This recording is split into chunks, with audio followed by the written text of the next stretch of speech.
దేవుని ప్రవక్త అన్నాడు, నువ్వెంత తప్పులో ఉన్నా దేవుని మందిరానికి రావటం మానొద్దు. ఎందుకంటే నువ్వు బయట ఎన్నడూ సరి చేసుకోలేవు, బయట ఎప్పుడు సరి చేసుకోలేవు నీ తప్పిదాన్ని. నువ్వెంత పాపంలో ఉన్నా, ఎంత తప్పుదోనో ఉన్నా దేవుని మందిరానికి రా. నువ్వు అక్కడ దేవుడు నీతో మాట్లాడి, అక్కడే దేవుడు నిన్ను సరి చేస్తాడు.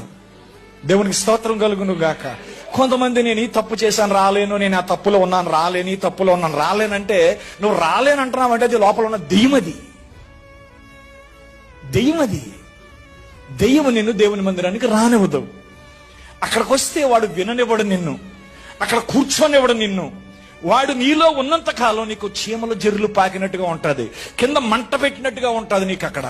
కానీ ఎప్పుడైతే నువ్వు పశ్చాత్తాప హృదయంతో వస్తావో, దేవా నా ఈ సమస్య నుంచి నన్ను విడిపించు, ఈ విధమైన అపవిత్ర నుంచి నన్ను విడిపించు, ఈ విధమైన శోధన నుంచి నన్ను విడిపించు, ఈ పొరపాట్ల నుంచి నన్ను విడిపించు ప్రభు అని నువ్వు దేవుని మందిరానికి వచ్చి ఆ యొక్క సుంకరి వల్ల ఎప్పుడైతే ప్రార్థన చేస్తావో, నీ ప్రార్థన దేవుడు అంగీకరిస్తాడు.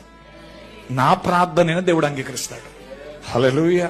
కొన్నిసార్లు మీకు పాస్టర్కు ఉన్న తేడా ఏంటో తెలుసా? పాస్టర్ తప్పు చేసి ఇక్కడ నిలబడి వాక్యం చెప్పాల్సి వస్తుంది, కానీ విశ్వాస అయితే వెంటనే తన స్థానాన్ని విడిచిపెట్టి వెనక్కి వెళ్ళిపోతాడు. కానీ ఒక పాస్టర్ పొరపాట్లు ఉన్న తప్పిదాల్లో ఉన్న ఇక్కడ నిలబడతాడు. అలా పొరపాట్లు ఉన్న తప్పిదాల్లో నిలబడినప్పుడు ఆ వాక్యం సూటిగా ఎవరికి వస్తుందంటే, మొట్టమొదట బోధించేవాడి మీదకే వస్తుంది. హల్లెలూయా. బైబిల్ అలా ఉందా? రామపత్రికలు అలా చెప్పాడా? వ్యభిచరించవద్దని చెప్పు నీవు వ్యభిచరిస్తావా? దొంగిలించవద్దని చెప్పు నీవు దొంగిలిస్తావా అని ఉందా బైబిల్లోను?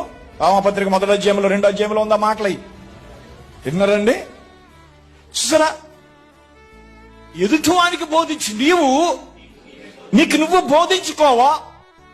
అందుకే ఎప్పుడు కూడా బోధించేవాడు తాను సరి చేసుకున్న తర్వాత మాత్రమే ఏదని చెప్పాలి.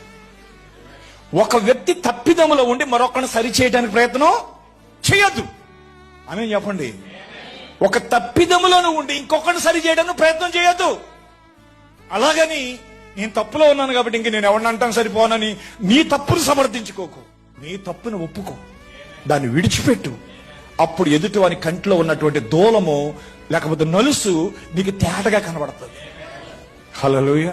నీ కంట్లో దూలాలు ఎట్టుకుని ఎదుటివాడి కంట్లో నలుసులను ఎతకడానికి ప్రయత్నం చేయదు. మొదట నీ కంట్లో ఉన్న దూలాలు తీసేసుకో, నీలో ఉన్న అపవిత్రత తీసేసుకో, నీలో